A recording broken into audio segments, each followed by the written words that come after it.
मैं 10 साल तक यहाँ मुख्यमंत्री रहा और उस समय जब मुख्यमंत्री रहा तब बाबरी मस्जिद गिरने के बाद दंगा फसाद चला हुआ था और हर हफ्ते 15 दिन में यहाँ दंगा हो जाया करता था। लेकिन 10 साल तक जब तक मैं मुख्यमंत्री रहा हमने एक भी दंगा नहीं होने दिया, और चाहे हिंदू हो चाहे मुसलमान हो, जिसने भड़काने का प्रयास किया, जिसने भी धार्मिक उन्माद फैलाने का प्रयास किया, उसके खिलाफ मैंने कार्रवाई की। और इसी के लिए मैंने मध्य प्रदेश से student Islamic movement of India और बजरंग दल दोनों को बैन करने के लिए केंद्र सरकार को सिफारिश की थी। आज मुझे इस बात का दुख है कि जिस प्रकार से आज ये घटनाएं हो रही हैं और भगवान राम के मंदिर के निर्माण के लिए चंदा उगाने के लिए मोहल्लों में हथियार, लाठी, तलवार, भड़काने वाले नारे लगाकर और विशेषकर टारगेट किया जा रहा है मुस्लिम मोहल्लों को, मैं इसका विरोध करता हूं। पहली बात तो यह है कि केंद्र सरकार ने शासन की ओर से सुप्रीम कोर्ट के निर्देशानुसार राम मंदिर निर्माण न्यास का गठन किया है, जिसके अध्यक्ष आदरणीय सम्माननीय हमारे महंत नित्य गोपाल दास जी हैं। तो मैं जो लोग चंदा वसूली कर रहे हैं राम मंदिर निर्माण का, उनसे पूछना चाहता हूं, क्या आपको किसी ने अधिकृत किया है? क्या किसी ने आपको रसीदें दी हैं चंदा उगाने के लिए,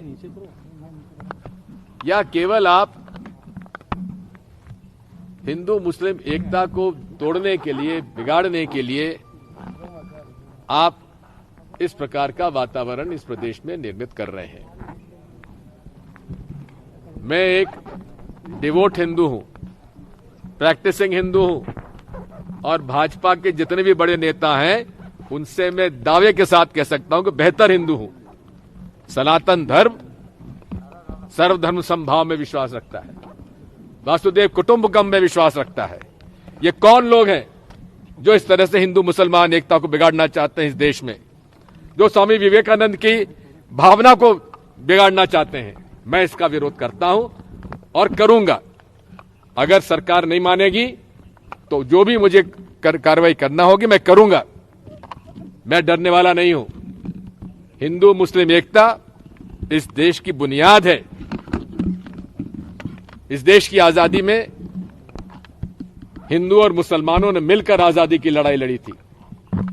आज वो लोग जिन्होंने आजादी की लड़ाई में भाग तक नहीं लिया, इस देश का माहौल बिगाड़ने चले हैं, हम उसको कामयाब नहीं होने देंगे। सर, ज्ञापन में क्या कहा है आज आपने? हमने ज्ञापन में कहा है उज्जैन, मंदसौर, इंदौर की घटनाओं की पूरी जांच होना चाहिए और प्रशासन को, कलेक्टर और एसपी को जवाबदार ठहराना चाहिए कि उन्होंने इजाजत कैसे दे दी।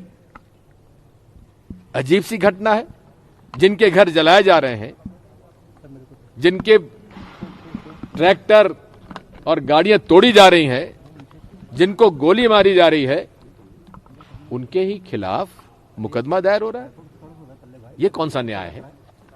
हम मांग करते हैं कि retired DG, retired chief secretary कोई ऐसे हों जो कि पूरी निष्पक्षता जिनकी प्रमाणित हो, ऐसे लोगों को इस पूरे 3 घटनाओं की जांच करना जाना चाहिए।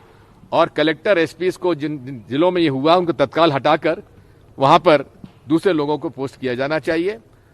इसी के साथ साथ जिन लोगों को नुकसान हुआ है उनको कंपनसेट किया जाना चाहिए, जैसे कि केंद्र सरकार का नियम है, कानून है, उसका पालन करना चाहिए। मैं आगाह कर देना चाहता हूं, जितने भी आईएएस आईपीएस अफसर हैं वो संविधान से जुड़े हुए हैं, किसी पार्टी के गुलाम नहीं है। और जिस तरह से संविधान का मखौल उड़ाया जा रहा है, नियम और कानून का मखौल उड़ाया जा रहा है, हम इसका विरोध करते हैं। भारत का संविधान ही की शपथ मुख्यमंत्री जी आप लेते हैं, मंत्री जी आप लेते हैं, और आईपीएस अफसर भी उसके शपथ और उसके नियम और कानून के अंतर्गत काम से बंधे हुए हैं। उससे हटकर आप कोई भारतीय जनता पार्टी या कांग्रेस के गुलाम नहीं है, इस बात को मैंने आगाह किया है।